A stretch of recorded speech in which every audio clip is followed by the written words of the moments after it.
Assalamu alaikum. Welcome to this video. First, subscribe right now and turn your notification on so you never miss the video again. السلام علیکم.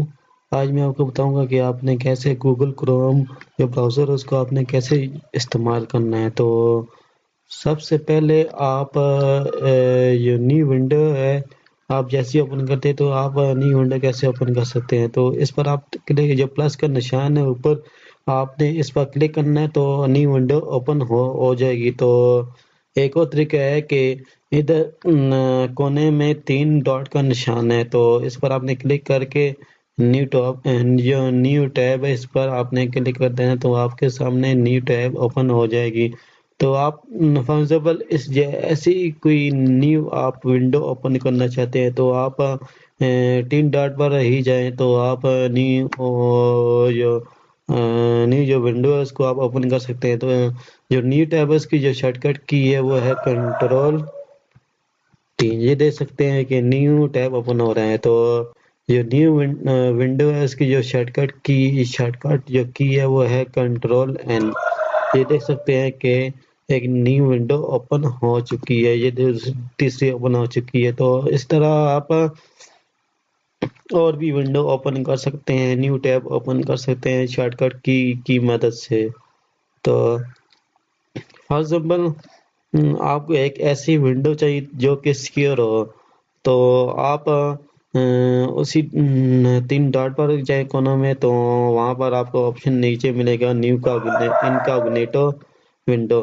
تو آپ نے اس پر click کر دینا تو آپ کے سامنے نیو انکاگنیٹو موڈ جو ہے وہ اوپن ہو جائے گا. تو یہ زیادہ سیکیور ہوتی ہے اس دوسرے کے مقابلے میں. تو اس کی جو شارٹ کٹ کیا وہ ہے کنٹرول شفٹ این. آپ کنٹرول شفٹ این کو کریں گے تو آپ کے سامنے انکاگنیٹو موڈ اوپن ہو جائے گا. کنٹرول شفٹ این, یہ دیکھ سکتے ہیں نیو ونڈو اوپن ہو گئی ہیں. تو میں دوبارہ اسی پر جاتا ہوں. ایک اور بات کہ آپ نے ہسٹری کو کیسے ڈیلیٹ کرنا ہے. تو آپ نے اسی 3 ڈاٹ پر جائیں, وہاں پر آپ نیچے آپ کو ہسٹری کا آپشن ملے گا, وہاں پر آپ نے اس پر کلک کر دینا ہے. تو کلک کرنے کے بعد یہ دیکھ سکتے ہیں کہ آپ کے سامنے ہسٹری اوپن ہو چکی ہے. آپ ایک ایک کر کے بھی ان سب کو ڈیلیٹ کر سکتے ہیں. یہ دیکھ سکتے ہیں میں نے اس کو پہلے سلیکٹ کیا, اس کے بعد پھر میں نے اس کو ریموو کر دیا اپنی ہسٹری سے. یہ دیکھ سکتے ہیں کہ میں نے دوبارہ سلیکٹ کیا اور دوبارہ اس کو میں نے ریموو کر دیا. اگر آپ ایک دم سے ہی ساری جو ہسٹری ہے اس کو ڈیلیٹ کرنا چاہتے ہیں تو آپ سیدھا جہاں پر ادھر سائڈ پر آپشن ہوگا کلیئر براؤزنگ ڈیٹا, اس پر آپ نے کلک کرنا ہے تو آپ کے جو سارا ڈیٹا ہے وہ ڈیلیٹ ہو جائے گا. آپ نے اس پر کلیئر ڈیٹا پر کلک کر دینا ہے تو آپ کے سارا جو ڈیٹا وہ کلین ہو جائے گا. اس طرح اگر آپ نے اپنا جو براؤزر ہے گوگل کروم اس میں کوئی فائل ریسنٹلی کوئی فائل ڈاؤن لوڈ کی ہوئی ہے تو آپ نے ڈاؤن لوڈ پر جانا ہے تو اس پر آپ کو جتنی بھی آپ نے ڈاؤن لوڈ کی فائلیں ہوں گی وہ آپ کو مل جائے گی.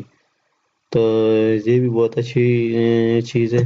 تو اس طرح اگر آپ کو ہم نے بکس مارکس کی ہوئی ہیں چیزیں تو آپ اس کی مدد سے جتنی بھی آپ کے اپنے بکس مارکس کی ہوئی ویب سائٹ کو تو آپ آسانی سے ڈھونڈ سکتے ہیں. تو آپ اپنے جو براؤزر ہے اس کو آپ زوم بھی کر سکتے ہیں. یہ دیکھ سکتے ہیں زوم کا آپشن ہے, زوم آؤٹ اور زوم کر سکتے ہیں, زوم منیمائز بھی کر سکتے ہیں اور ہم میکسیمائز بھی کر سکتے ہیں زوم.